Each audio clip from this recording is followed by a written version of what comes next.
ఆదాము హవ్వలను మీరు గమనిస్తే జస్ట్ ఆ మర్మాన్ని, ఎందుకంటే వివాహం అనేది ఒక మర్మం.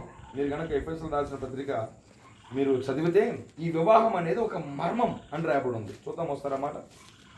ఎఫెసీయులకు రాసిన పత్రిక 5వ అధ్యాయము. ఎఫెసీయులకు రాసిన పత్రిక 5వ అధ్యాయము 32వ వచనం. 31 కూడా చూద్దాం.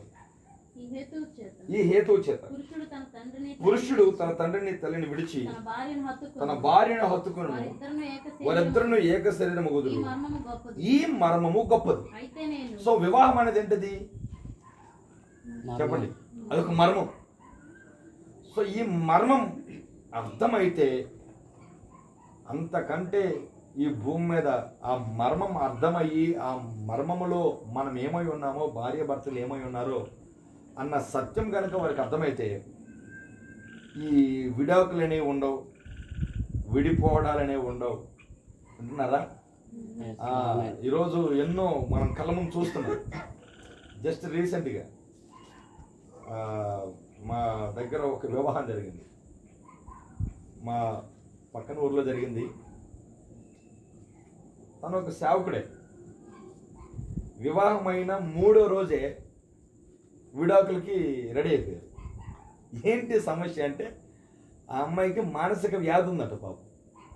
3వ రోజున తను ఎప్పుడైతే ఏంటో ట్యాబ్లెట్స్ వేసుకుంటుంది పాపం, ఆమె ఏం వేసుకుంటుందో అని చెప్పని చూశాడు. ట్యాబ్లెట్లు ఏంటని డాక్టర్కి ఫోన్లు చేసి ఈ ట్యాబ్లెట్లు ఏమై ఉంటాయి అని అడిగాడు. వాళ్ళు చెప్పారు ఇది మెంటల్ వాళ్ళు వేసుకునే ట్యాబ్లెట్లు అనగానే 3వ రోజు అయిపోయిన తర్వాత తను చెప్తున్నాడు ఇంకా నేను ఈ అమ్మాయితో ఉండను, నాకు విడాకులు కావాలని ఇప్పుడు తిరుగుతున్నాను. చూసారా? పాస్టర్ బైబిల్ చెప్తుంది. అస్సలు వివాహములో ఆ మర్మం ఏంటంటే, ఉదాహరణ చూస్తాను మీకు, జాగ్రత్త వినండి. ఈ మర్మం చాలా ఇంపార్టెంట్. ఎందుకంటే వివాహం అనేది మర్మమైనది. అక్కడ మాట్లాడు, ఈ మర్మం గొప్పది. అయితే నేను క్రీస్తును గూర్చి సంఘమును గూర్చి చెప్తున్నాను. ఇప్పుడు క్రీస్తు సంఘం ఎవరంటే ఏక శరీరము. అంతేనా? ఈ మర్మం గొప్పది.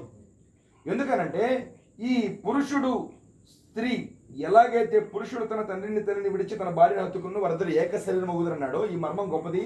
కాబట్టి నేను క్రీస్తును గూర్చి సంఘమును గూర్చి చెప్పుచున్నాను అని అంటూ, మెట్టుకు మీలో ప్రతి పురుషుడును తనను వలె తన భార్యను ప్రేమిపోవాలను, భార్య అయితే తన భర్త ఎందుకు భయం కలిగి ఉండవాలని, భయం కలిగి ఉన్నట్టు చూసుకున్నారండి. జాగ్రత్తగానండి. ఈ మర్మం ఇది. ఈ మర్మాన్ని మనం అర్థం చేసుకోవాలంటే ముందు ఆదాము దగ్గరికి వెళ్ళాలి. ఎందుకంటే మొట్టమొదటి వివాహమే ఆదాము యొక్క వివాహం. ఆదాము యొక్క వివాహం మనం గమనిస్తే, ఆదామును ఈ సర్వసృష్టిని కలుగు చేసినప్పుడు అన్నిటినీ జతలుగా తయారు చేశాడు దేవుడు. నిజమేనా? అన్నిటినీ జతగా తయారు చేశాడు. కానీ మనిషిని తయారు చేసినప్పుడు మాత్రం జతగా చేయాలి.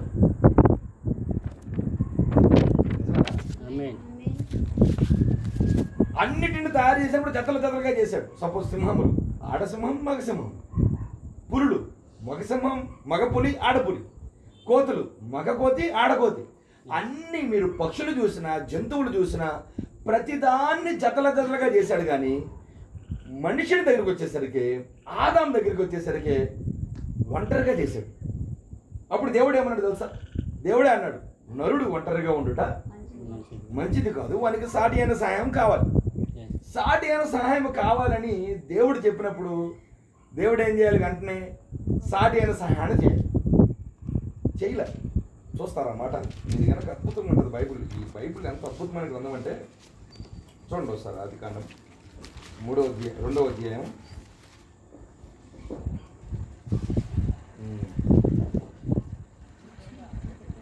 18వ. మరియు దేవుడని యెహోవా, 2వ అధ్యాయము 18వ. మరియు దేవుడని యెహోవా, నరుడు ఒంటరిగా ఉండడం మంచిది కాదు, వానికి సాటి అయిన సహాయమును వాని కొరకు చేయుదననుకొనెను. అసలు తయారు చేసింది దేవుడు ఒంటరిగా. ఇంకా ఏమన్నాడు? సాటి అయిన సహాయాన్ని, సాటి అయిన సహాయమును వాని కొరకు చేయుదును అని అనుకున్నాడు. కానీ వెంటనే చేయలా. చూడండి తర్వాత 19వ. దేవుడిని యెహోవా ప్రతి భూజంతువును ప్రతి ఆకాశ పక్షిని నేలను నిర్మించి ఆదాము వాటికి ఏ పేరు పెట్టినో చూచుటకు అతని ఎదుగు వాటిని రప్పించను. జీవము గల ప్రతి దానికి ఆదాము ఏ పేరు పెట్టినో ఆ పేరు దానికి కలిగెను. అప్పుడు ఆదాము సమస్త పశువులకును ఆకాశ పక్షులకును సమస్త భూజంతువులకును పేర్లు పెట్టను. ఇక్కడ ఈ మాట చదవండి, అయినను. అదేంటి దేవుడు ఏమన్నాడు? నేను ఆదాముకి సాటి అయిన సహాయాన్ని చేస్తాను అన్నాడు. చేస్తాను అన్నవాడు వెంటనే ఏం చేయాలి? చెయ్యకుండా ఏమని చేస్తున్నాడు తెలుసా? ఆయన భూజంతువులను ఆకాశ పక్షులను నేల నుంచి నిర్మించి వాటిని ఆదాము యొక్క పంపుతున్నాడు. అక్కడ ఏం జరిగిందో జస్ట్ నేను ఒక నాటకీయంగా మీకు చెప్పాలని ఆశపడుతున్నాను. సపోజ్ దేవుడి ఆలోచన ఏమో నరుడు ఒంటరిగా ఉండడం మంచిది కాదు, వాడికి ఒకటి నేను సాటి అయిన సహాయాన్ని చేయాలని చెప్పని వెంటనే ఏం చేశాడు? భూముల నుంచి ఆ యొక్క భూజంతువులను ఆకాశ పక్షులని తురించి ఒక్కొక్క జతని ఆదాము దగ్గర పంపిస్తున్నాడు. ఇప్పుడు సింహాలు వచ్చినాయి. ఇప్పుడు సింహాలు ఎప్పుడైతే వస్తా ఉన్నాయో ఆదాము మనసు అంత ఎక్కడ ఉందంటే అవి వస్తున్నప్పుడు 2 వస్తున్నాయి బయటికి, విన్నారా? 2 వస్తున్నాయి, అవి 2 వస్తున్నాయి. ఇప్పుడు ఆదాము ఏం చేస్తున్నాడంటే వాటిని చూస్తున్నాడు.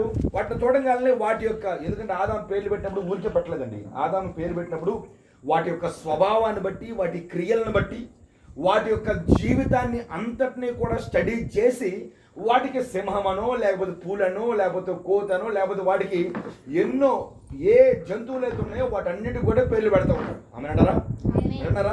అంటే ఆదాము పేరు పెట్టినప్పుడు ఊరికే ఏదో మనం కూడా పేర్లు పెడతాం. మన పిల్లలకి పెట్టడానికి ఇప్పుడు పేర్లు పెట్టడానికి చాలా వింతైన పేర్లు పెడతాం. నిజమే కాదు?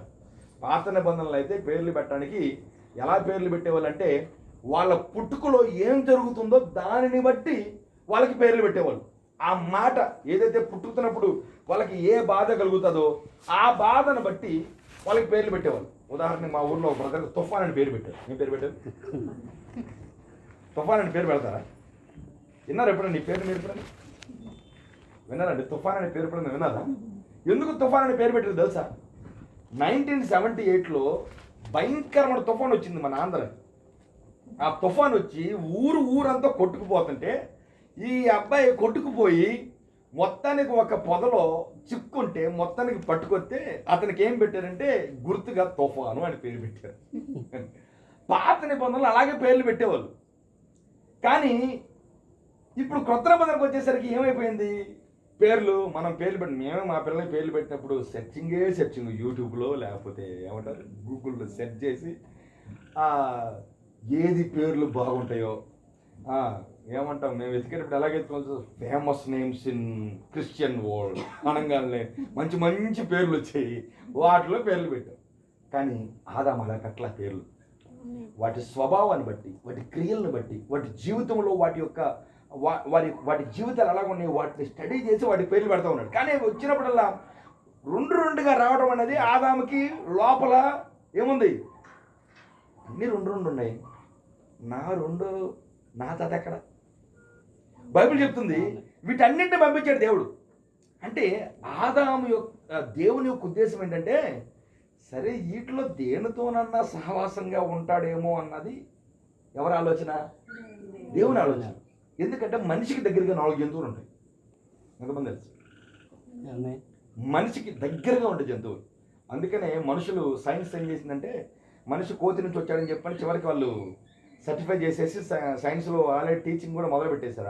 ఆల్రెడీ ఇప్పుడు మన పిల్లలకి చెప్తే మనిషి ఎక్కడి నుంచి వచ్చారంటే కోతి నుంచి వచ్చారని చెప్తున్నారు ఇప్పుడు ఆల్రెడీ పిల్లలు. కానీ ఇలా రాడగల కారణం కూడా ఉంది. ఎందుకనంటే మనిషికి దగ్గరగా ఉన్న 4 జంతువులు ఉన్నాయి. ఉదాహరణ కోతి దగ్గరగా ఉంటుంది. కానీ కోతి దగ్గరగా ఉన్న మనిషి అంత ఉండదు కాబట్టి కుదరలేదు. దాని నుంచి నెక్స్ట్ లెవెల్ ఇంకోటి ఉంది, దాన్నే చింపాంజీ అంటారు. చింపాంజీ కొంచెం దగ్గరగా ఉంటుంది, దానికంటే కొంచెం మనిషిలాగే చేష్టలు చేస్తుంది. ఎందుకంటే దాన్ని అట్టిగా వచ్చామనుకో మనిషిలాగే అట్టిగా వచ్చుకొని చక్కగా తింటుంది. మనిషిలాగే పేలు చూస్తుంది, మనం కూడా పేలు చూస్తాం, అది కూడా పేలు చూసింది. అంటే ఎలా ఉంటాయంటే కొన్ని మనిషి లక్షణాలు దాంట్లో ఉంటాయి. సో మనిషి ఆ కోతి కంటే కొంచెం అభివృద్ధి చెందిన జంతువు ఏంటంటే చింపాంజీ. చింపాంజీ కంటే ఇంకొంచెం అభివృద్ధి చెందిన జంతువు ఏంటంటే అది గోరెల్లా. వింటున్నారా? అంటే ఇవన్నీ కూడా ఏం చేస్తున్నాయి, అన్ని జంతువులు పేర్లు పెడుతుంటే ఏదో అంటే ఆ జంతువులు కూడా ఎలా ఉన్నాయనంటే నేను నీతో కూడా సహవాసంగా ఉంటా అన్న ఫీలింగ్ ఉంది అట్లు. కానీ ఆదాముకి వాటిని చూసినప్పుడు వాటితో సహవాసం చేయలేకపోతున్నాడు. ఎందుకంటే అవన్నీ జతలుగా ఉన్నాయి, కానీ నా పోలికలో ఉన్నవారు ఎవరో కూడా ఇంకా అక్కడ లేరు. అందుకని అన్ని వస్తున్నాయి కానీ వాటికి పేర్లు పెట్టి పంపిస్తున్నాడు. కోతి వచ్చింది, కోతి ప్రయత్నం చేస్తుంది, ఎందుకంటే నేను కూడా నీ పక్కన ఉంటా అన్నట్టుగా. కానీ కోతి అని పేరు పెట్టాడు. ఆ తర్వాత చింపాంజీ వచ్చింది, అది ఇంకా యాక్షన్ చేస్తుంది, ఇది నీ పక్కన నేను కూడా సరిపోతా అన్నట్టుగా. అయినా సరే దానికి చింపాంజీ అని పేరు పెట్టాడు. తర్వాత గోరెల్లా వచ్చింది, ఇంకా దగ్గరగా ఉంది, కానీ గోరెల్లా కూడా గోరెల్లా పేరు పెట్టాడు. ఇంకొక జంతువు మిస్ అయింది, తెలుసా మీకు? సైన్స్ ఇప్పుడు సైంటిస్టులు కనుగొంటుంది ఏంటంటే, కోతి బాగానే ఉంది, చింపాంజీ కొంచెం గోరెల్లా బాగానే ఉంది, మనిషికి దగ్గరగా ఉన్న ఏదో ఒక జంతువు మిస్ అయిపోయింది. దాన్ని ఏమంటారంటే సైంటిస్టులు కనుక్కున్నది మిస్సింగ్ లింక్ అన్నారు. దాన్ని ఏంటంటే మిస్సింగ్ లింక్ అంటే మనిషికి ఆ గోరెల్లకి మధ్యలో ఏదో ఒకటి ఉంది. ఎందుకంటే బైబిల్ చెప్తుంది అది సర్పమే. వింటున్నారా? సర్పం మాట్లాడగలిగేది. మాట్లాడిందా మాట్లాడలేదా? బైబిల్ చెప్తుంది సర్పం మాట్లాడింది అక్కడ. అంటే ఇప్పుడు ఆ సర్పం అనే జంతువే మిస్సింగ్ లింక్. అది ఒకప్పుడు మాట్లాడగలిగేది, అది మనిషి వలె పనిచేసేది. నిజానికి ఆదాము హవ్వలు పనిచేయాల్సిన అవసరంలా. ఎందుకంటే ఆదాము హవ్వలు ఆ కాలంలో పాపం చేయకముందు పలికితే చాలు, వాళ్ళు ఏం పలికినా జరిగేది. కానీ ఆదాము హవ్వలు వాళ్ళు ఆ పాపము చేసిన తర్వాత అధికారాన్ని కోల్పోయారు కాబట్టి మనకు ఇప్పుడు అర్థం అవట్లేదు. ఎందుకంటే ఆదాము హవ్వలు, ప్రవక్త అంటాడు, ఆదాము హవ్వలు ఈ భూమి మీద ఎలా సృష్టిని నిలవలేరంటే, వాళ్ళకి ఒకవేళ ఆకలేస్తుంది, ఒక చెట్టు యొక్క ఫలాన్ని తినాలి. ఆదాము హవ్వలు చెట్లు ఎక్కి తినాల్సిన అవసరం లేదు. ఆ చెట్టుతో నాకు ఫలము కావాలంటే చెట్టు వంగి ఇచ్చేదట. సర్వ సృష్టి ఏలేరా వాళ్ళు ఆదాము హవ్వలు? జంతువులను, పక్షులను, సర్వ సృష్టిని, ఆకాశ నక్షత్రాన్ని ఏలేరా? ఎందుకంటే ఆదాము హవ్వలు ఏలేరు అనడానికి రుజువు ఏంటంటే, కొంతమంది బైబిల్లో ఉన్నారు ఆల్రెడీ. యెహోషువ సూర్యచంద్రులతో మాట్లాడితే సూర్యచంద్రులు ఆగిపోయినాయి ఒకరోజు. ఏలియా ఒకరోజు ఏమంటా 3.5 సంవత్సరాలు వర్షం కురియకూడదంటే ఆగిపోయింది వర్షం ఎక్కడ. అంటే వీళ్ళు ఏం చేసేవాళ్ళు, వీళ్ళు పలికితే ఆదాము పలికితే సర్వసృష్టిలో పడేది. సో అలాంటి అధికారం వాళ్ళ దగ్గర ఉంది. కానీ ఇప్పుడు ఈ సర్పం అనేది ఎలాంటిదనంటే, ఎందుకు తయారు చేయబడిందనంటే మనిషికి చాలా దగ్గరగా ఉంది, వాళ్ళతో మాట్లాడగలదు, వాళ్ళు ఏ పని చెప్పినా చేయగలదు, అలాంటిది. కానీ ఎప్పుడైతే తినొద్దన్న పండు వాళ్ళు తిన్నారో, ఆ ఆది పాపం ఏం చేసింది తెలుసా? ఆ సర్పమును దేవుడు ఏం చేశాడంటే, ఆ సర్పమును శపించడం వల్ల ఒకప్పుడు అది, అందుకని ఇంగ్లీష్లో మ్యామల్స్ రెండు ఉంటాయి. అంటే పాలు తాగే జంతువులు కొన్ని ఏంటంటే రెప్టైల్స్, మ్యామల్స్ అంటారు వాటిని. తెలుగు పదం కరెక్ట్గా తెలియదు నాకు. అది ఇదొక జంతువు. ఇది బైబిల్ చెప్తుంది. మనం ఆదికాండం 3వ అధ్యాయం 1వ వచనం చదివితే, సర్పము యుక్తి కలిగిన జంతువు. అది యుక్తి కలిగిన జంతువు, అది మాట్లాడగలదు, అది సర్వ జ్ఞానము దానికి ఉంది. మనుషులు ఏమి చేయగలరో అన్నీ చేయగలిగే జ్ఞానం ఉంది, అందుకని అది మోసగించగలిగింది. అయితే దేవుడు ఏం చేశాడు, ఎప్పుడైతే నడవగలిగి మనిషిలాగే మాట్లాడగలిగే సర్పాన్ని ఎప్పుడైతే దేవుడు శపించాడో, దానికి ఎముకలైతే ఉన్నాయి కానీ వెన్నుపూస లేకుండా చేశాడు. ఆకారమే మారిపోయింది. అందుకనే ఆకారమే అసలు మొట్టమొదటిదా దేవుడు దానికి ఇచ్చిన ఆకారాన్ని అసలు నామరూపాలు లేకుండా చేయటం వల్ల ఈరోజు దేవుడు దాంతో చెప్పించాడు, నువ్వు మన్ను తింటావు, నువ్వు ప్రాగుతావు అన్నాడు ఆయన. అదే ఇప్పుడు జరుగుతూ ఉంది. హల్లెలూయా. అది కాదు, అది దేవుడు సృష్టించినప్పుడు అలా లేదు అది. అందుకని ఆ మిస్సింగ్ లింక్ అర్థం అవడం వల్లే, అర్థం కాకపోవడం వల్లే అనేకులకు ఆ సర్పం ఏంటో అర్థం కాకపోవడం వల్లే ఈరోజు ఇన్ని సమస్యలు వచ్చినాయి. కానీ దేవుడు ప్రతిదానికి ఒక్కొక్క రూపాన్ని ఇచ్చాడు, ఒక్కొక్క స్థానాన్ని ఇచ్చాడు.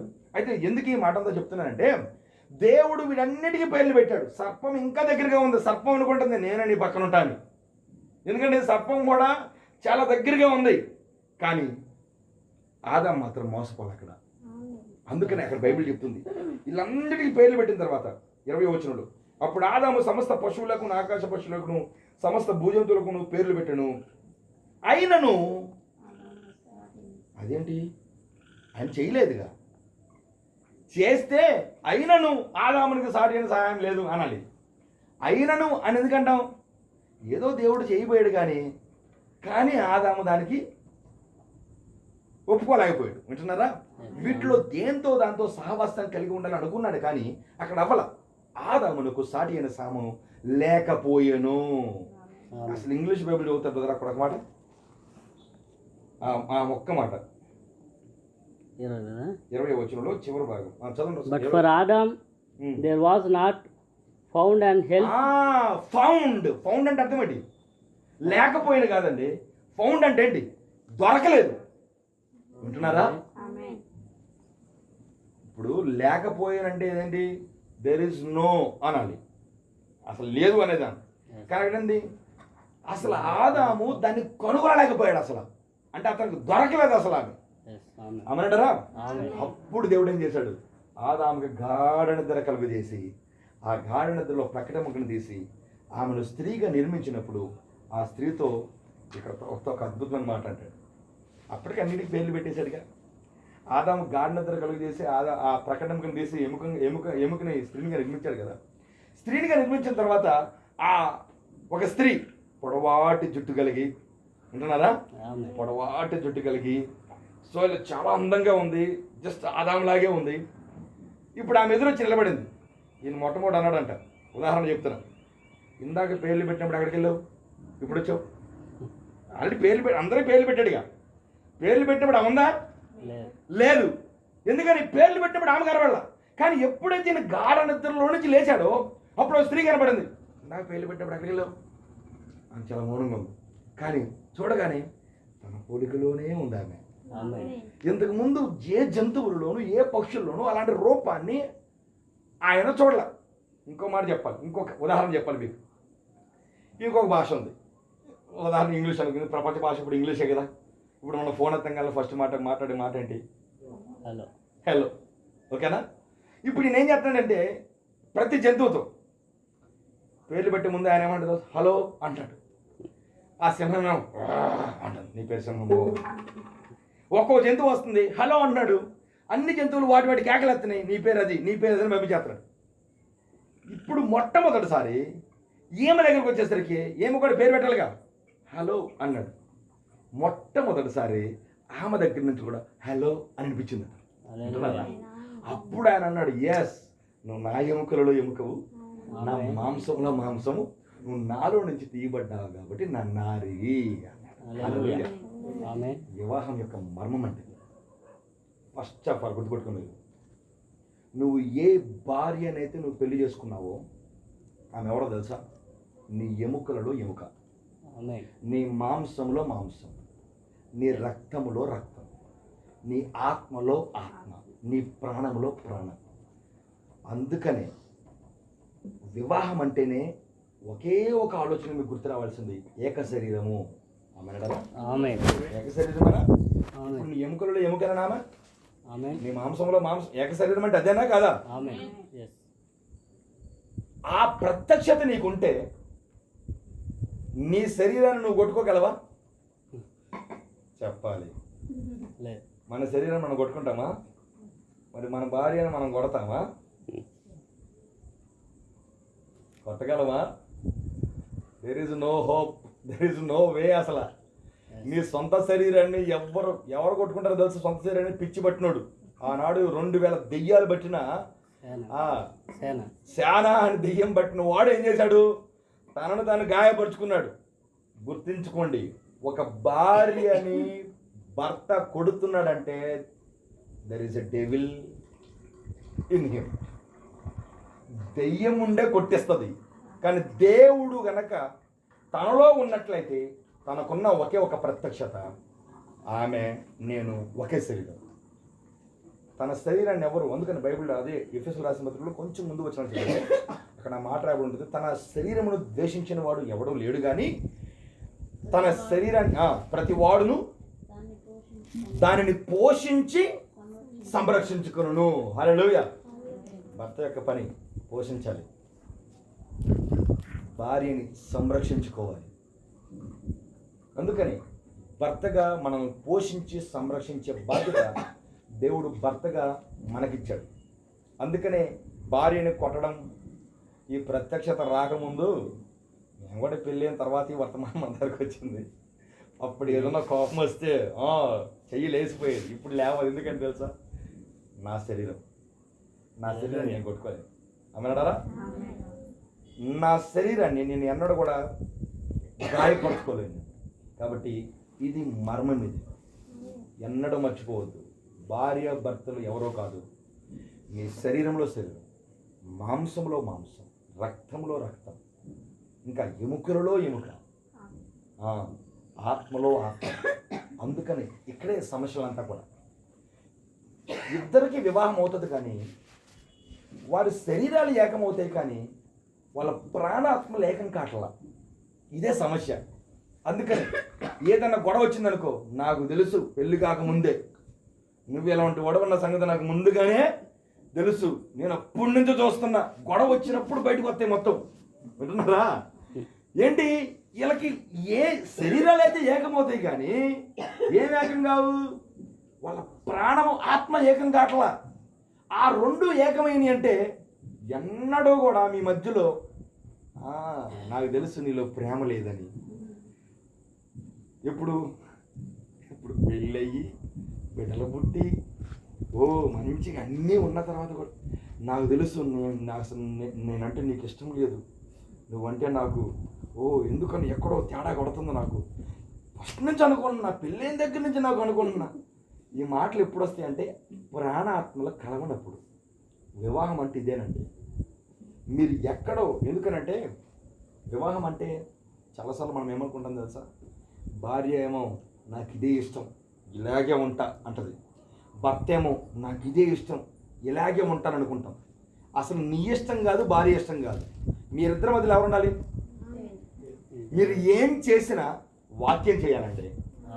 వాక్యం ఎప్పుడైతే మీ మధ్యలో ఉంటుందో అస్సలు మీరు ఇంకా మీ సొంత జ్ఞానమే ఉండకూడదు. అందుకని బైబిల్ చెప్తుంది, సంఘమునకు శిరస్సు క్రీస్తు. నీకు సొంత ఆలోచన ఉండకూడదు. ఇప్పుడు భర్తకి శిరస్సు ఎవరు? భార్యకి శిరస్సు ఎవరు? చెప్పండి. భర్త. కొంచెం లోపలికి వెళ్తున్నా, జాగ్రత్తగా ఆలోచించి. స్త్రీలకి శిరస్సు ఎవరు?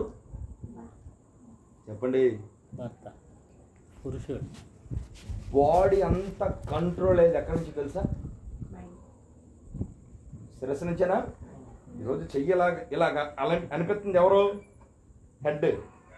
అందుకనే పక్షవాతం వచ్చిన వాళ్ళకి ఒకవైపు అంతా ఏమైంది, డమ్మీ అయిపోద్ది. దాని అర్థం ఏంటి? హాఫ్ బ్రెయిన్ డెడ్ అనమాట. అది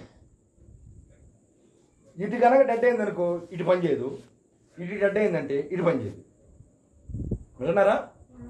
అంటే ఇప్పుడు ఏమవుతుంది, ఈ హెడ్ యొక్క సంజ్ఞలని, గుర్తులని, లేకపోతే వాటిని ఏమంటారు, సంజ్ఞలు, వాటికి ఇది సహకరించాలి. అందుకనే పురుషుడు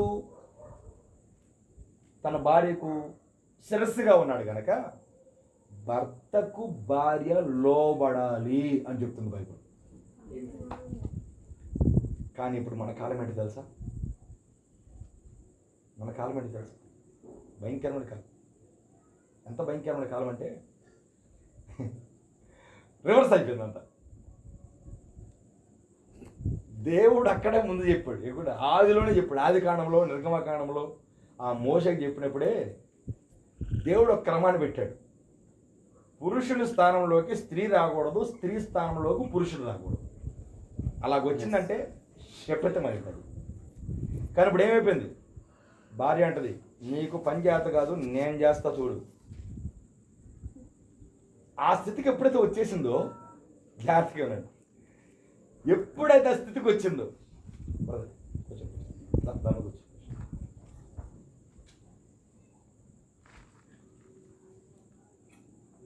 ఒకప్పుడు స్త్రీలు బయటకు వచ్చేవాళ్ళు కాదు. జస్ట్ మీరు ఒక 60 years బ్యాక్ వెళ్ళండి, అమెరికాలోనే లేదు. అమెరికాలో మొట్టమొదటిగా స్త్రీకి ఓటేసే హక్కు వచ్చిందే 1960లో వచ్చింది. జాన్ ఆఫ్ కెనడీ అని మొట్టమొదటి క్యాథలిక్ ప్రెసిడెంట్, అతను స్త్రీ ఓట్లతో నెగ్గాడు. అతను మొట్టమొదటిగా అమెరికాలోనే ఓటు వచ్చింది. అప్పుడు అప్పటికి స్త్రీ బయట కూడా వచ్చేది కాదు. ఎప్పుడైతే అక్కడ అధికారాన్ని పొందుకుందో ప్రపంచ దేశాలకు ఇప్పుడు ముప్పు వచ్చింది. వాళ్ళు అన్నారు, మీరు ఎయిర్పోర్ట్లో మీరు ఫ్లైట్లు ఏమంటాయి, అతను ఏమంటారు, డ్రైవ్ చేసి అతను పైలట్గా మీరు ఉంటామంటే మేము కూడా ఉంటాం, ఉద్యోగాలు మీరు చేయటువంటి మేము కూడా చేస్తాం, డ్రైవింగ్లు మీరు చేయటువంటి మేము కూడా చేస్తాం. చేయొద్దని నేను అంటున్నా.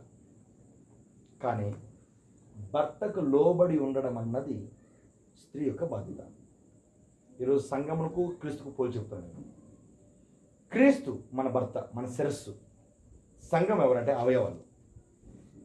శిరస్సుగా దేవుడు ఏ ఆజ్ఞలైతే సంఘమునకైనా మనకు ఏ ఆజ్ఞలైతే ఇచ్చాడో ఆ ఆజ్ఞలకే మనం లోబడ్డానికి బద్దులం తప్ప బైబిల్ దాటి నేను లోబడతానంటే నువ్వు ఆయన శిరస్సుకు నువ్వు లోబట్టలా, ఆయన ఆలోచనల ప్రకారం నువ్వు జీవించట్లా. సో ప్రాబ్లం అదే ఏంటి ఈరోజు.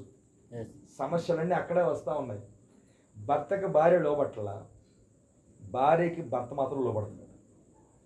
వీళ్ళకి భార్యలు చూడండి, వీళ్ళకి చీర కావాలనుకోండి నిమిషంలో భర్తని వంచేస్తారు.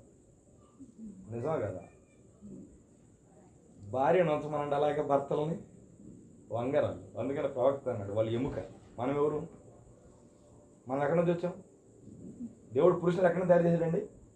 మట్టిలో నుంచి. కానీ వాళ్ళని ఎక్కడ నుంచి తయారు చేశాడు? ఎముక నుంచి చేశాడు. మనం నీటిలో ఏం కాలం ఏమైపోతాం మనం? వాళ్ళకి ఉన్న ఆయుధం అదే. ఏం చేయరాళ్ళు ఏలే నాలుగు కన్నీటి బొట్లు కాచగానే ఈయన కరిగిపోతాడు. ఎందుకు? మట్టి కాబట్టి. కానీ నువ్వేడు భర్తలారా మీరు ఏడవండి, కలుగుతారేమో. అబ్బా అసలు సమస్య లేదు. పరిస్థితి అది ఇప్పుడు. కానీ మనం ఎవరో తెలుసా? సర్వోన్నతుడైన దేవుడు మనల్ని భార్య భర్తలుగా ఎన్నుకొని ఒక కుటుంబ వ్యవస్థలో ఏర్పాటు చేశాడంటే కారణం ఏంటో తెలుసా? మనం ఖచ్చితంగా ఈ కాలంలో నువ్వు ఎత్తబడాలి అని అంటే అయ్యో లోకంలో ఉన్న వాళ్ళందరూ ఈ మధ్య ఒక స్టోరీ అన్నా. ఒక తల్లి అల్లుడింటికి వెళ్ళిందంట. ఒక తల్లి అల్లుడింటికి వెళ్ళంగానే కూతురు అంట్లు తోమంటే తోముతున్నాడంట, బట్టలు ఉతకమంటే ఉతుకుతున్నాడంట. ఇంటికి వచ్చి చెప్పుకుంటుందంట, అబ్బా మా కూతురు మా అల్లుడిని అలా గుప్పుడులో పెట్టుకుందని. ఇంటికి వచ్చిన తర్వాత తన కొడుకును కూడా కోడలు ఏం చేస్తుంది తెలుసా? అదే విధంగా మెయింటైన్ చేస్తుంది. ఇప్పుడు సంతోషించాలా లేదా చెప్పండి? ఏడకొచ్చి అమ్మడం తెలుసా? ఇది నా కొడుకుని కొంగుని పట్టుకుని తిప్పుతుంది. ఇది అక్కడ తిప్పితేనేమో సంతోషం, కొడుకునేమో కోడలు తిప్పితేనేమో కోపం రగిలిపోతుంది. ఇక ఇది సమస్య. కానీ స్త్రీ ఎప్పుడు స్త్రీ పాత్రను పురుషునికి ఇవ్వకూడదు. అంటున్నారా? బాగోలేనప్పుడు వంటలు తోమటం నో ప్రాబ్లం అండి, నో ప్రాబ్లం. అది ఎందుకంటే ఆమెకు బాగోలేదు, అత్యవసరం, వంట ఉండటం కూడా తప్పులేదు. అలాగని ఆమె మొన్న ఉండేవిగా వండిక, మొన్న తోమేవుగా తోమిక అందనుకో అయిపోయిందిక, ఎత్తబోటు లేదిక. గుర్తుపెట్టుకోండి ఈ మాట. మర్మము చాలా ఇంపార్టెంట్, చాలా ఇంపార్టెంట్. దేవుడు మనల్ని ఆయనకి ఏం జరగబోతుందో ఆ మర్మాన్ని, ఎందుకనంటే ఆదాము యొక్క మర్మమే హవ్వ. ఆదాములో ఉందామె. ఏం చేశాడు దేవుడు? గాఢ నిద్రలో ఆమెను బయటికి తీసి ఆమెకు వివాహం చేశాడు. వింటున్నారా? వివాహం అంటే ఇదే. మనం ఎక్కడున్నామో మనకు తెలియదు. మీరు ఎక్కడున్నారో తెలుసా? మీ బ్రదర్ మీకు తెలుసా ఆమె ఎక్కడ పుట్టిందో? జస్ట్ తల్లిదండ్రులు ఎవరో తెలుసా? మీ యొక్క ఎముకను వాళ్ళకి పుట్టించడం వరకే. అందుకనే ఆమెకి ఒక పేరు ఉంది, ఆడపిల్ల. ఏం పిల్ల అంటే అర్థం ఏంటి? అక్కడ పిల్ల, ఇంట్లో పిల్ల కాదు. ఆమె పేరే ఆడపిల్ల. ఎందుకని వాళ్ళు ఎందుకు పెంచుతారు? వాళ్ళు ఎంత జాగ్రత్తగా పెంచినా ఒకనొక రోజు తన భర్తకి ఇచ్చేసిన తర్వాత ఇంకా ఆ బాధ్యత తీరిపోతాయి. అందుకనే ఒక భార్య భర్తలు మీరిద్దరు కూడా, అంటే మనం అందరం కూడా అంతే. ఎవరో తల్లిదండ్రుల్లో అమ్మాయి పుట్టినా తన భర్త కోసం వాళ్ళు పెంచుతారు. ఎప్పుడైతే వివాహం జరుగుతుందో ఆమె ఎవరో తెలుసా? ఇంకో మాట చెప్పనా? సపోజ్ మీరు ఇప్పుడు గర్భవతి, ఒక స్త్రీ ఆ పురుషునితో వివాహం చేయబడినప్పుడు ఆమె గర్భవతి అయినప్పుడు ఆమె ఎవరి సంతానాన్ని బయటికి తీసుకొస్తుంది తెలుసా? ఆ పురుషుని యొక్క సంతానాన్ని బయటికి తీసుకొస్తుంది. అందుకని బైబిల్ చెప్తుంది. బైబిల్లో ఒక చాలా ప్రత్యేకమైన గ్రంథం ఏంటంటే, అబ్రహాము ఇస్సాకును కనెను, ఇస్సాకు యాకోబును కనెను. ఒకడు కొత్తగా బైబిల్ చదువుతున్నాడంట, కొత్త నిబంధన. అది కూడా అది అలాగే ఉంటుంది మొత్తం. చదువుతా ఇదేంట్రా నాయన, మనమేమో స్త్రీలకి అంటారైతే ఈ బైబిల్ అంతా ఏంటి పురుషులకి అంటున్నారు అని. ఈ బైబిల్ చాలా వింతగా ఉంది, నేను చదవాలని పక్కన పెట్టారు. వింటున్నారు మీరు? ఎందుకంటే బైబిల్లో ఎందుకని చెప్తుంది, కరెక్ట్గా ఉంది. బైబిల్ ఏం తప్పు చెప్పలా. ఎందుకనంటే అబ్రహాము ఇస్సాకును కన్నాడు. ఎందుకంటే స్త్రీ కనలేదు అబ్రహాము లేకుండా. ఒక స్త్రీ ఎవరు? పురుషుని యొక్క సంతానాన్ని ఉత్పత్తి చేయడానికి వాడబడే ఒక సాధనం. అందుకనే ఆ పురుషుని యొక్క సంతానాన్ని నువ్వు జాగ్రత్తగా నువ్వు ఈ భూమి మీద తీసుకురావడానికి నువ్వు ఒక సాధనంగా దేవుడు పెట్టాడు. ఆమెనంటారా? ఈరోజు మనం కూడా ఎవరు?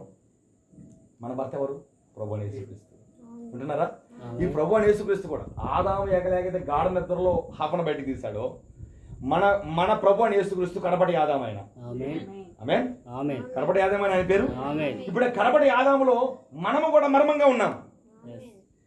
జగత్తు పునాది వేయబడక ముందే క్రీస్తులో ఉన్నాం మనం. ఎఫెసీయులకు రాసిన పత్రిక 1:4 జగత్తు పునాది వేయబడక ముందు అంటే సృష్టి అన్నది రవ్వంతా కూడా సృష్టించబడక ముందే మనము క్రీస్తులో ఉన్నాం. ఎఫెసీయులకు రాసిన పత్రికలో అదిగా మాట రాయబడింది. ఇదిగో సంఘము క్రీస్తు శరీరమునకు మనము అవయవములై ఉన్నాము. మనం ఎవరమంటే క్రీస్తు శరీరానికి అవయవాలు మనం. ఇప్పుడు ఆ అవయవాలకు ఎప్పుడున్నాం? జగత్తు పునాది వేయబడక ముందు ఉన్నాం. కానీ ఆ కలువరి శిలువలో అక్కడ కూడా ప్రక్కలో నుంచి, ఆదాము యొక్క ప్రక్కలో నుంచి హవ్వను తీశాడు. యేసుక్రీస్తు యొక్క ప్రక్కలో నుంచి మనం కూడా వచ్చాం. నిజమేనా? ఎప్పుడు యేసుక్రీస్తు ప్రాణం పోయిందని అర్థమైంది వాళ్ళకి. ప్రక్కలో ఎప్పుడైతే బల్లిపోటు పొడిచారో, ప్రక్కలోనే పొడిచింది. బైబిల్ అనడం మార్పు అందదు, ఎందుకంటే జరిగిందే జరుగుతుంది. ఆదాము హవ్వల దగ్గర ప్రక్కలో నుంచే హవ్వను తీశాడు. సేమ్ కడపటి ఆదాయమైన ప్రభు అని యేసుక్రీస్తు కూడా కలువరి శిలువలో ఆ గాయాలు పొందినప్పుడు ఎప్పుడైతే ప్రక్కలో బల్లెపోటు పొడిచారో బైబిల్ చెప్తుంది నీరును రక్తమును కారెను. ఒక క్రొత్త జన్మ జరగాలంటే, ఒక బిడ్డ పుట్టాలంటే 3 కార్యాలు జరగాలి. నీరు రావాలి, రక్తము రావాలి, బిడ్డ బయటకు రావాలి. వింటున్నారా? ఉమ్మనీరు బ్యాగ్ పగులుతుంది ముందు, ఆ తర్వాత రక్తం వస్తుంది, ఆ తర్వాత నిజమైన బిడ్డ బయటకు వస్తాడు. ఆమేనరా? సో యేసుక్రీస్తు కూడా కలువరి శిలువలో ప్రాణం పెట్టినప్పుడు ఏమైంది? నీరు వచ్చింది, రక్తం వచ్చింది. పెంతుకొస్తు దినాన 120 మంది మీదకి పరిశుద్ధాత్మ దిగి వచ్చినప్పుడు బిడ్డ పుట్టింది. అక్కడ సంఘం పుట్టింది. వింటున్నారా? మనం అక్కడ పుట్టాం. అయితే అక్కడ పుట్టాం. ఆ హవ్వను కూడా పెళ్లి చేసుకోవడానికి అక్కడైతే దేవుడు యవనస్తురాలుగా తయారు చేశాడు వెంటనే. ఎందుకంటే ఈ భూమి మీదే తల్లి గర్భంలో చిన్న బిడ్డలుగా పుట్టి ఎదగడం, పరలోకంలో చిన్న బిడ్డలు ఉండరు, ఎదగలాలు ఉండవు. పరలోకం అన్నది యవ్వనానికి సంబంధించింది. అందుకనే పాపం జరగకముందు ఆదాముని యవ్వనంలో తయారు చేశాడు, హవ్వను యవ్వనంలో తయారు చేశాడు, వాళ్ళిద్దరికి వివాహం చేశాడు. అయితే ఇప్పుడు మనము ఈ భూమి మీద ఉన్నాం కాబట్టి యేసుక్రీస్తు యొక్క ప్రక్కలో నుంచి మనం ఎప్పుడైతే వచ్చి ఆ పెంతుకొస్తు దినాన 120 మందితో సంఘము పుట్టిందో, ఆ సంఘమును అపోస్తలుడైన పౌలు అంటాడు, ఇదిగో పవిత్రులైన కన్యకను ఒకే ఒక పురుషుడైన ప్రభువు యేసుక్రీస్తుని నేను ప్రదానం చేశానన్నాడు ఆయన. చేశాడు లేదా? కొరింథీయులకు రాసిన పత్రిక 11 ఉంటుంది. ప్రదానం చేశాడు ఆయన. అక్కడ ప్రదానం జరిగింది. ఇప్పుడు మనమున్న కాలమే వివాహం జరిగే కాలం. ఇది గొర్రె పిల్ల వివాహోత్సవ సమయం. ఇది వింటున్నారా? గొర్రె పిల్ల ఎవరు? ప్రభువు యేసుక్రీస్తు. ఆ గొర్రె పిల్ల యొక్క వివాహ ఉత్సవంలో నువ్వు నేను ఉండాలంటే నిన్ను నువ్వు, బైబిల్ చెప్తుంది, తన భార్య తనను తాను సిద్ధపరచుకుని ఉన్నది అని బైబిల్ చెప్తుంది. నువ్వు ఎలా సిద్ధపరచుకోవాలి? ఆయన నీకు భర్త అవ్వాలంటే నువ్వు ఎలా సిద్ధపరచుకోవాలి? దేవుడే మనకి భర్త, ప్రభువు యేసుక్రీస్తు మనకి భర్త. ఆయన అన్నాడు ఈ భూమి మీద ఉన్నప్పుడు, నా మాటలు విని వాటి చొప్పున జరిగించేవాడు బండ మీద ఇల్లు కొట్టుకున్నవాడు అని. ఇంకో చోట అంటాడు, ఈ నా మాటలు ఆత్మయును జీవమునై ఉన్నాయి. ఆయన మాటలే మనం లోబడాలి. ఆ మాటలకు ఎప్పుడైతే మనం లోబడతామో ఆయన వివాహాలు మనం ఉంటాం. అందరికీ ఇష్టమే ఆయన పెండ్లిలో ఉండాలని, ఆ పెండ్లి విందులో ఉండాలి, అందరికి ఇష్టమే. కానీ అందరూ ఉండలేదు. ఈ లోకములో ఇప్పటికే మనం ఉన్న కాలమే పూర్తిగా వాక్యానికి భిన్నమైన ప్రపంచాన్ని మనం చూస్తున్నాం. వాక్యం చెప్పేది ఒకటి, ఇప్పుడు చేస్తున్న ప్రపంచ పోకడ ఒకటి. కనీసం పోల్చుకుందామన్న పొంతనలో కూడా కనబట్టలే ఇప్పుడు. అలాంటి ప్రపంచంలో ఉన్నావు. అయితే ఇలాంటి ప్రపంచంలో ఉన్నా నువ్వు వాళ్ళు అలా చేస్తున్నారు, లేకపోతే వీళ్ళు ఇలా చేస్తున్నారు కాబట్టి నేను కూడా అలాగే ఉంటానంటే కుదరదు. నీకు ఒకే ఒక చట్టం ఉంది. నువ్వు ఆయన భక్తగా నీకు ఉండాలంటే ఇప్పుడు ప్రభువైన యేసుక్రీస్తుకు నువ్వు సంపూర్ణంగా ఆయన తీసుకొచ్చిన ప్రతి మాటకు నువ్వు లోబడాలి. అందుకని ఈ భూమి మీద మనం పుట్టినప్పుడు, ఒక తల్లిదండ్రులకు పుట్టినప్పుడు ఈ భూమి మీద మనం బ్రతకడానికి, ఈ భూమి మీద మనం జీవించడానికి అర్హత పొందుకుంటాం. అయితే నువ్వు పరలోకంలో పుట్టాలంటే క్రీస్తు ద్వారా పుట్టాలి. ఆదాములో నుంచి హవ్వ పుట్టింది, యేసుక్రీస్తులో నుంచి మనం పుట్టాం. అమనంటారా? ఇప్పుడు మరలా మనము ఆ పరలోకంలో పుట్టాలంటే నీకు కూడా కొత్త జన్మ కావాలి. నీటి మూలముగా, ఆత్మ మూలముగా మనం జన్మించాలి. అప్పుడు ఆయనకు మనం భారీగా ఉంటాం.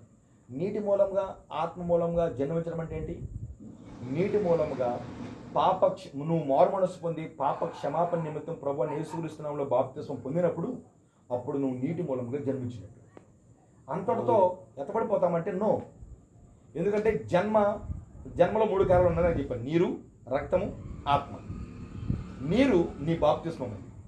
రెండవది రక్తం అంటే నువ్వు వాక్యముతో ఉదక స్నానం చేయబడాలి. ఏ వాక్యం? ఇప్పుడు ఏం జరుగుతుందో, ఏ వచనం నెరవేర్చబడుతుందో ఆ లేఖనమును నువ్వు గుర్తించి ఆ వాక్య ప్రకారము, ఆ లేఖనముల ప్రకారం నువ్వు ఎప్పుడైతే జీవిస్తావో అప్పుడు దేవుడు నీలో ఉన్న ప్రతి విధమైన పాపమును తన రక్తంతో శుద్ధీకరించి ఇప్పుడు ఆయన ఆత్మను నీలో కుమ్మరించి ఇప్పుడు క్రొత్తగా జన్మించే విధంగా చేస్తాడు. ఆ క్రొత్తగా జన్మించినప్పుడు మాత్రమే ఆయనతో వివాహానికి నువ్వు సిద్ధంగా ఉంటావు. అందుకనే మనము క్రొత్తగా జన్మించకుండా ఆయనతో పక్కన కూర్చున్న అర్హత మనకు లేదు. క్రొత్తగా జన్మించాలి. అందుకే మనం ఈ భూమి మీద ఉన్నాం. అయితే మనం ఏం చేయాలి? ఇప్పుడు ఆ గొర్రె పిల్ల వివాహ ఉత్సవంలో ఉన్నాం. మనం ఇప్పుడు గొర్రె పిల్ల వివాహ ఉత్సవంలో ఉన్నాం ఇప్పుడు మనం. ఎందుకనంటే ఈ ఉత్సవంలో నువ్వు సిద్ధపరచుకోవాలి. బైబిల్ చెప్తే తన భార్య తను సిద్ధపరచుకుంది. ఉదాహరణకి ఇస్సాకు భార్య రిబ్కా, ఎలియాజరు వచ్చి ఇస్సాకు గురించి తన తల్లిదండ్రులు చెప్తూ ఉన్నప్పుడు రిబ్కా ఏం చేసింది తెలుసా? వెంటనే తన బట్టలు సిద్ధపరచుకుని బ్యాగ్ రెడీ చేసుకుంది. వాళ్ళు అన్నారు, అయ్యా ఇప్పుడే వచ్చావు, రేపు ఉదయం వెళ్ళిపోతాను అంటున్నావు. స్టోరీ చెప్తున్నా, డైరెక్ట్గా స్టోరీ అని వివరించే టైం లేదుగా. ఎలియాజరు వచ్చాడు, అయ్యా ఈ రిబ్కానే మా ఇస్సాకు కాబోయే భార్య అని నాకు అర్థమైంది. ఎందుకంటే ఎవరైతే నాకును నా ఒంట్లో నీళ్ళు పోస్తారో ఆమె మాత్రం నా ఇస్సాకు భార్య అని నాకు అర్థమైంది. ఆ విధంగా చేసింది నీ కుమార్తె కాబట్టి ఏమే ఇస్సాకు భార్య నాకు అర్థమైంది కాబట్టి తెలిసింది పోయింది కాబట్టి రేపు ఉదయాన్ని వెళ్ళిపోతానండి. వాళ్ళు అన్నారు, అయ్యా వెళ్ళిపోతావాలే, ఒక 10 రోజులను ఉండి అంటే లేదు వెళ్ళిపోవాల్సింది. సరే ఆ అమ్మాయిని అడుగుదాం. ఆ అమ్మాయి ఏమంటే అలా చేద్దాం అనగానే ఆ అమ్మాయిని అడగడానికి వెళ్తే ఆ అమ్మాయి ఆల్రెడీ బ్యాగ్ పెట్టుకుని బయటకు వచ్చిందట. ఆల్రెడీ గుడారంలో వీళ్ళు చెప్తున్న విషయాలన్నీ విని ఆ రిబ్కా తనను తాను సిద్ధపరచుకుని రెడీగా ఉంది. వెళ్తామమ్మా అంటే ఇదిగో రెడీ అయిపోయా వెళ్ళిపోతాను. ఇదే ప్రశ్న మమ్మల్ని అడుగుతున్నా. ఇప్పుడే ఎత్తబాటు అనుకోండి, వెళ్ళిపోతామంటే ఎంతమంది వస్తారండి? ఇప్పుడే ఎత్తబాటు, ఇంక మీకు అవకాశం కూడా లేదు.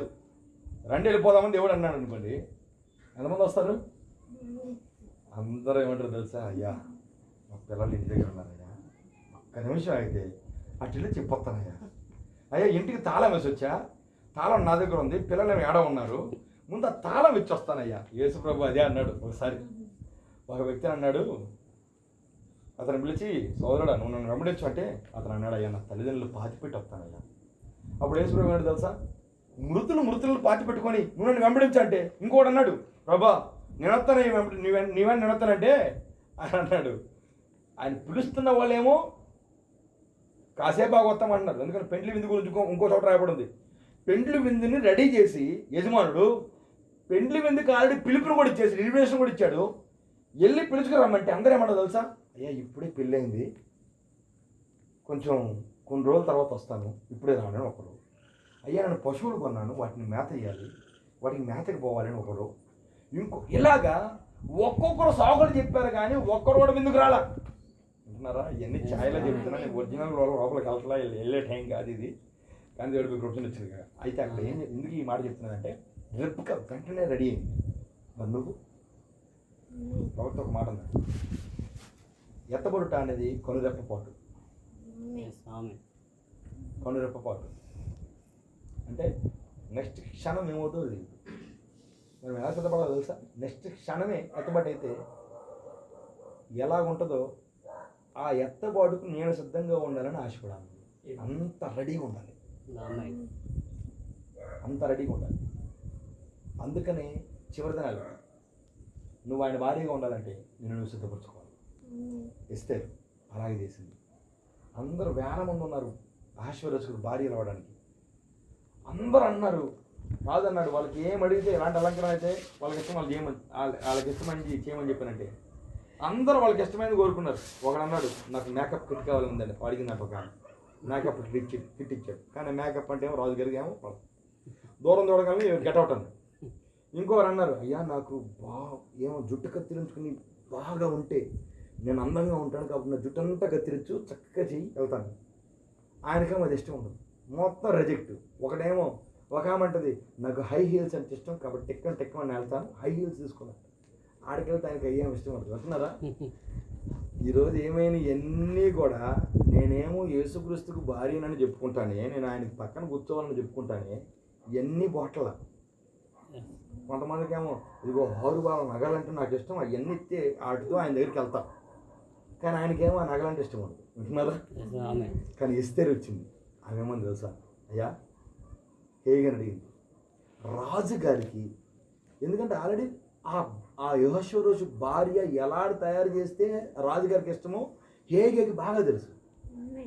ఎందుకంటే ఆల్రెడీ ఆ వస్తి అనే భార్యని విడిచిపెట్టేశాడు ఆల్రెడీ, మాట వినకపోయేసరికి.